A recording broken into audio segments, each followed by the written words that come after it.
السلام علیکم دوستو، میرا نام ہے عمیر احمد اور آپ دیکھ رہے ہیں عمیر یوسف زئی چینل کو۔ دوستو آج کی سب سے بڑی اور گڈ نیوز یہ ہے کہ ناروے میں قرآن پاک کے لیے باقاعدہ ایک بل منظور ہو گیا ہے۔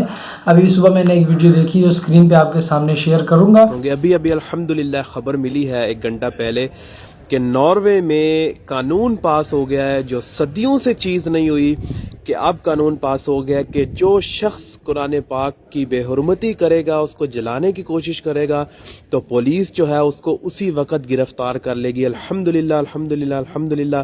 یہ لنک جو ہے میں آپ سے بھی شیئر کر دیتا ہوں، یہ نیوز کا، یہ ناروے کی جو پولیس ہے اور گورنمنٹ ہے اس نے یہ باقاعدہ آفیشیل اناؤنسمنٹ کر دیا ہے۔ اللہ سبحانہ و تعالیٰ اس مرد مجاہد کو جس کی وجہ سے یہ چیز آج ہوئی، اس کو سلامت رکھے اور اس کو اپنے مشن میں سرخرور کرے، آمین۔ اور جو ہماری اپنی کاوشیں ہیں، مسلمانوں کی کاوشیں ہیں، اللہ تعالیٰ ان کو بھی جو ہے ان کے کاموں میں آسانیاں پیدا فرمائے۔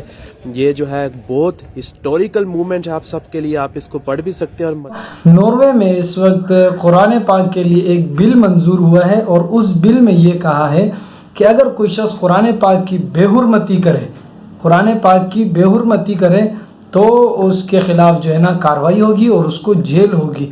اور تو یہ سب کچھ ہم اس بات پر شکریہ ادا کرتے ہیں سب سے پہلے امت مسلمہ کے عظیم ہیرو غازی عمر الیاس کا۔ سلوٹ ہو آپ کو غازی عمر الیاس کہ آپ نے امت مسلمہ کو اس وقت بہت بڑے ایک شرمندگی سے بچایا کہ ان کی عظیم کتاب کو جو ہے نا کفار سرعام جلا رہے ہیں۔ اور کیوں نہ کفار، جہاں کفار ہو اور وہاں عمر خاموش رہے، ایسا کبھی نہیں ہو سکتا ہے۔ عمر ہی ہے، چاہے وہ عمر بن خطاب کی صورت میں ہو، چاہے عمر بن عبدالعزیز کی صورت میں ہو، چاہے وہ عمر جو ہے نا اس کی صورت میں ہو، ملا عمر کی صورت میں ہو، چاہے وہ عمر الیاس کی صورت میں ہو۔ تو عمر نام سے ہم محبت کرتے ہیں، عمر نام والوں کے جو کام ہے ہم اس سے محبت کرتے ہیں۔ جہاں جہاں عمر ہوں گے وہاں کفار کے خلاف ڈھال بن کے کھڑے ہوں گے۔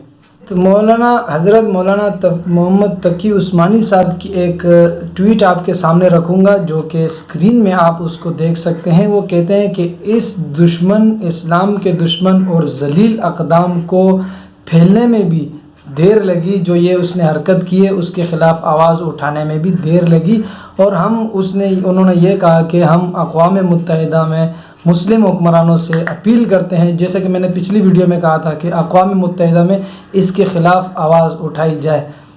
مفتی تقی عثمانی صاحب فرماتے ہیں کہ مسلمانوں کو رواداری کا درس دینے والے مغربی دنیا اس وقت قرآن کریم کی بے حرمتی کر کے اور اس انتہا پر پہنچ چکی ہے اور کمینگی کا اظہار کیا ہے انہوں نے۔ اور دوسری بات انہوں نے یہ کہا ہے اس جوان کو جو عمر الیاس نام ہے، ان کی اس عظیم اقدام کو سراہا ہے۔ تو جب تک یہ ہمارے علماء کرام اور یہ مفتیان کرام زندہ ہیں تو اس طرح اپنے طور پر پاکستان میں لوگ آواز اٹھائیں گے، اور انہوں نے اس طرح ورغلایا کہ مسلم حکمران کے جو میڈیا ہے ان کو چاہیے کہ اس کے خلاف آواز اٹھائی جائے۔ پاک فوج کے ترجمان جو ہے نا انہوں نے جنرل آصف غفور صاحب نے بھی یہ کہا ہے کہ ہم اس مسلمان کے اس عظیم کام کو سراہتے ہیں، اور ہم جو ہے نا اس کے لیے بہت ساری عقیدتوں کا انہوں نے اظہار کیا۔ اسی طرح جو دوسری میڈیا ہے، جیسے ابھی ان کے بیان آنے کے بعد تو میڈیا نے بھی سوچا کہ ہم بھی کچھ نہ کچھ اپنا وہ دال پانی جو ہے نا گیلا کر دیتے ہیں۔ انہوں نے پھر جو ہے نا نیوز والے نے تھوڑی بہت مطلب تصویر کی حد تک انہوں نے اس خبر کو نشر کیا۔ ہم سب سے پہلے شکریہ ادا کرتے ہیں غازی عمر الیاس کا، پھر شکریہ ادا کرتے ہیں مولانا طارق جمیل صاحب کا، پھر شکریہ ادا کرتے ہیں مفتی تقی عثمانی صاحب کا، پھر شکریہ ادا کرتے ہیں جنرل آصف غفور صاحب کا، اور اسی طرح تمام امت مسلمہ میں اس وقت جو حضرات ہیں جنہوں نے اس کے لیے آواز اٹھائی، اس سب کا ہم شکریہ ادا کرتے ہیں۔ دوستو آپ نے سنا ہوگا کہ حق ہمیشہ غالب رہتا ہے اور باطل جو ہے نا وہ وقتی طور پر غالب ہوتا ہے، پھر وہ پستی کی طرف چلے جاتا ہے۔ اسی طرح بالکل اس واقعے میں پیش آیا کہ انہوں نے ایک قرآن کریم کو جلایا اور انہوں نے یہ سوچا کہ اس سے مسلمانوں کے دل اور ان کے جو دل میں وہ ہے محبت ہے قرآن کی، وہ ختم ہو جائے گی۔ مگر انہیں کیا خبر کہ قرآن کی محبت آپ مسلمانوں کے دل کو بھی چھیریں گے نا، اس سے بھی انشاءاللہ ختم نہیں ہوگی۔ اور اس طرح عمر نامی بندے جتنے بھی ہیں دنیا میں یا جن کے دل میں ایمانی چنگاری ہو وہ ہمیشہ ایسے کفار کے خلاف ڈھال بن کے کھڑے ہوں گے۔ تو اس طرح انہوں نے جب اس قرآن کریم کو جلایا اور اس کے بعد پھر کیا نتیجہ ہوا، انہوں نے سمجھا کہ اس کو ہم دبا دیں گے۔ اور یہ ہمیشہ کی طرح یہ بات یاد رکھنا کہ حق کو جتنا دبایا جاتا ہے حق اتنا ابھر جاتا ہے۔ تو روڈوں پر باقاعدہ لوگوں نے جو نا اظہار یکجہتی کے لیے قرآن شریف کو لایا اور روڈوں پر اس کا تلاوت کرنے لگے اس کے۔ تو دوستو یہ چھوٹی موٹی باتیں نہیں ہیں، یہ اللہ کی کتاب ہے اور اللہ تعالیٰ اس کے محافظ ہیں۔ بس ذرائع جو ہے نا لوگ بن جاتے ہیں، آپ اس آواز کو جتنا اٹھاؤ گے آپ اتنے ہی ناکام ہوں گے۔